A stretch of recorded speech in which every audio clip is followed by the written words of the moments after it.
So let me ask you one question. What do you think? How many decisions do we do every day? Maybe 50, maybe 100? No.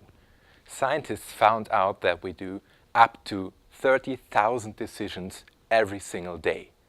Wow, that's so cool. I mean, 30,000 decisions every single day, that is unbelievable.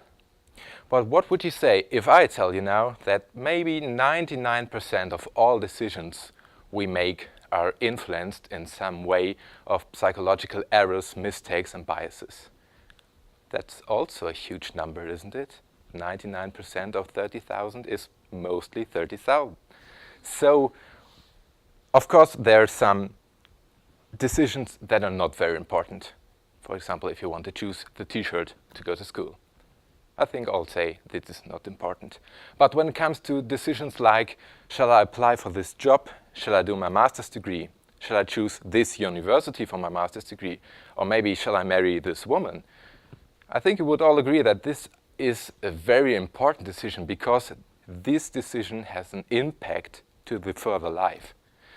So I like you to give a way, it's a simple 4-step plan to check if you're influenced in some kind of psychological errors.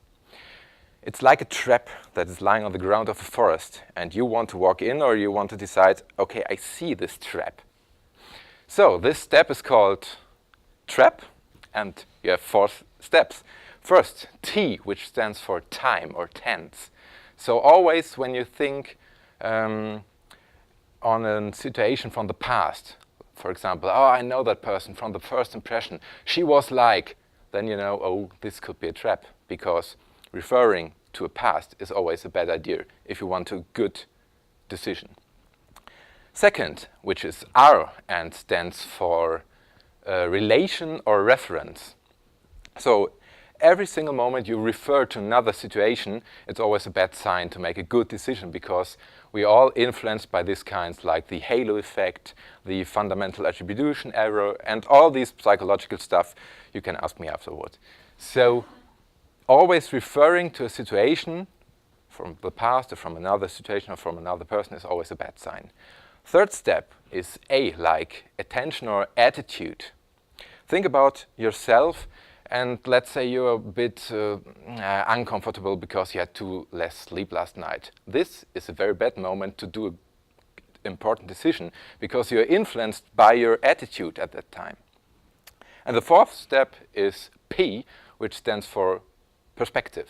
So if you try to imagine another perspective, for example, let's say you're in favor for something, try to imagine you would be against it. Maybe you can find other arguments you never thought of before. So, TRAP, T-R-A-P, will help you to get better decisions. If this is helpful, it would be my pleasure. Thank you.